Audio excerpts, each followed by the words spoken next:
கோவை மாவட்டம் பெரியநாயக்கன்பாளையம் அருகே வீரபாண்டி பிரிவு பகுதியில் பில்லூர் குடிநீர் திட்ட குழாய்கள் உடைப்பு ஏற்பட்டு சாலையில் தண்ணீர் ஆறாய் ஓடியதால் போக்குவரத்து பாதிக்கப்பட்டது.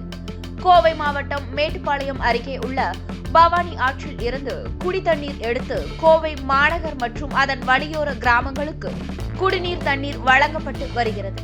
இதற்காக பவானி ஆற்றிலிருந்து கோவை பெரியநாயக்கன்பாளையம் துடியலூர் வரை சாலை ஓரத்தில் ராட்சத குழாய்கள் அமைக்கப்பட்டு உள்ளது.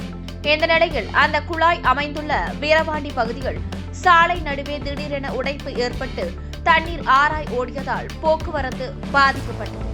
குழாய் உடைப்பை ஏற்பட்ட இடத்தில் சாலையில் பள்ளம் ஏற்பட்டதுடன் தண்ணீர் சுமார் 2 கிலோமீட்டர் தொலைவிற்கு சாலையில் பெருக்கெடுத்து ஓடியது.